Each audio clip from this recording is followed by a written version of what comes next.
Christmas. It's the time of year when we in the West celebrate the birth of Jesus Christ with nice things like nativity plays and carol singing where we sing about Jesus and God and all of these very Christian things. And of course the name is Christ Mass. It goes right back to this old Christian idea. So Christmas must be incredibly Christian and all about Jesus and God and the Bible, right?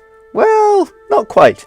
In this video, I'm going to be looking at the pagan and mostly the Northern European pagan origins of Christmas and some of the things we do. Christmas Day is celebrated on the 25th of December, although there is no real link to this with the birth of Jesus Christ. We're not actually sure on which day he was born. However, there is a very strong link to one of the festivals called Yule by the Old Norse, Yule by the Old Frisians, and Yule by the Old English. And this festival was a very important part of the pagan calendar, not only in the Northern European pagan traditions, but also in many other ones around the world, as it coincided with one of the major changes in the year to do with the harvests. Now, Yule, if we look at the Old Frisian word, or Yola, we see that it actually means wheel. And the reason for this is that the old Germanic people saw the year as being in a wheel shape, and that the very bottom of the wheel was December. The reason for this was that at the very bottom of the wheel, the days were the shortest. It's on the 21st of December that we think that the pagans back then, and indeed neo-pagans today, still celebrate the winter solstice, which is the shortest day of the year, because from that point on, the wheel starts to go back up, as in the days start getting longer. And it's actually seen in the old Germanic tradition as being a sort of war against light against dark. Obviously winter is when the days, especially in the north and Northern Europe, when the days get shorter, there is obviously much longer nights, so people would see this as, you know, the darker season of the year. And obviously the 21st of December is when the days start getting lighter, start getting longer, and when the light starts winning again. And obviously this is very much related to the idea that at the end of the world, at Ragnarok, the twilight of the gods, the huge Fenris wolf would break loose and would eventually eat the sun, heralding the start of the Fimbulwinter, which was this terrible winter that would last a long time. So Yule for the Germanic peoples was a time for celebration when they tried to bring as much light into the houses and into people's hearts, and one of the ways they did this was by giving each other presents. Now again, if you are in a society where they do this, Christmas lights, things like that, with candles and whatnot, all goes back to this idea of the light winning against the darkness, which isn't just in paganism, it's also in Hinduism and to a lesser extent Christianity as well. It's not solely related to paganism, but that's the topic of this video.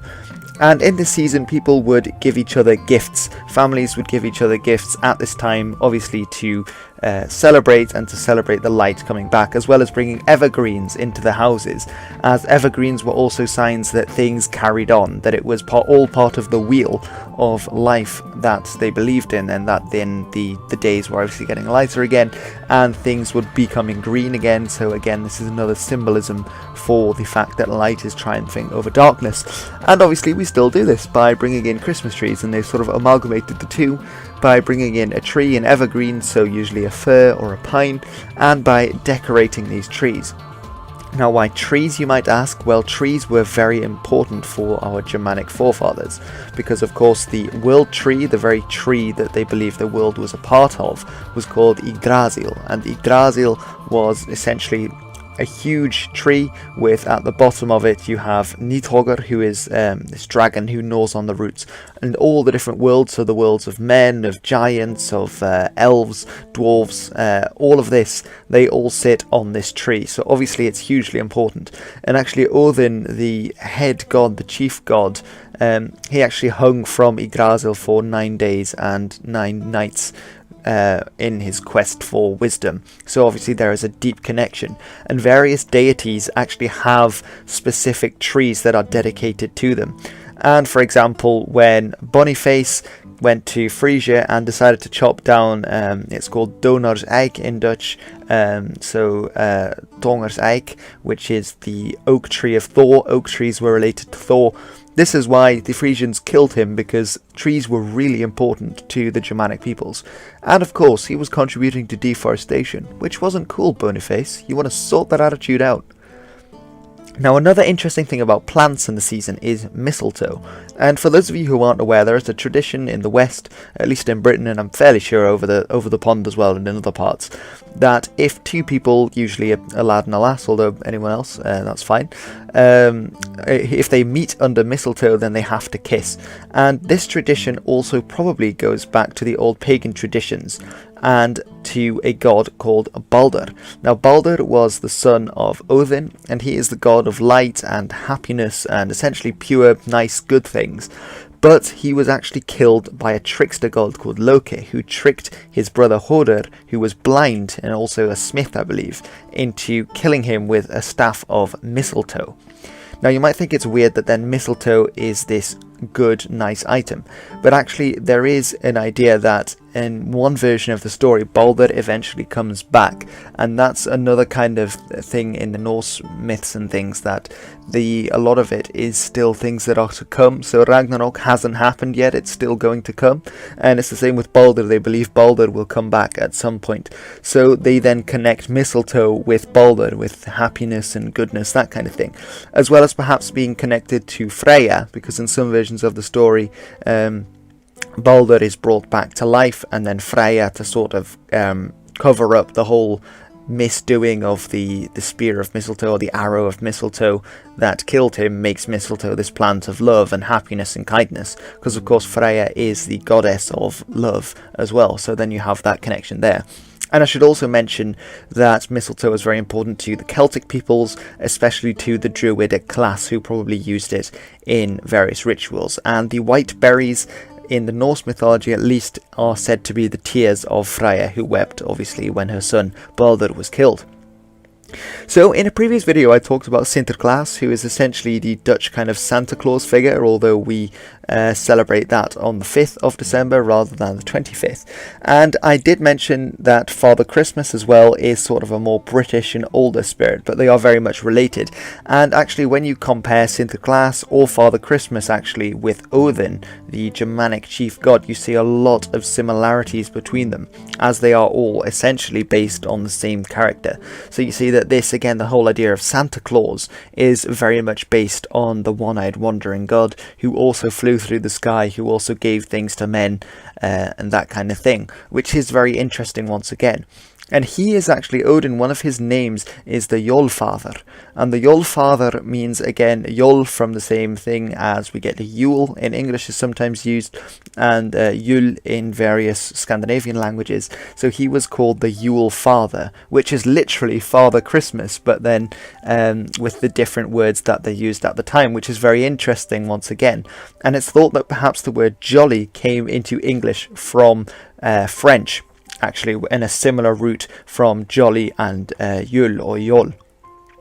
And of course, Odin is famous for the wild hunt, which took place at some point during the winter as well, which is essentially where he and lots of other riders would ride through the sky and chase after another mystical animal. And anyone who was wandering sort of outside at this time had to be very careful, because otherwise they would be dragged along with this wild hunt, and people had to sort of bow down onto the road and not look up as the wild hunt passed over. And this again is a very interesting concept that I'll make more videos about in future. And actually, Yule was a very big deal for the Scandinavians and for the Northern Germanic tribes, because there was a lot of celebrating to be done. Again, it's celebrating the fact that light triumphs over darkness.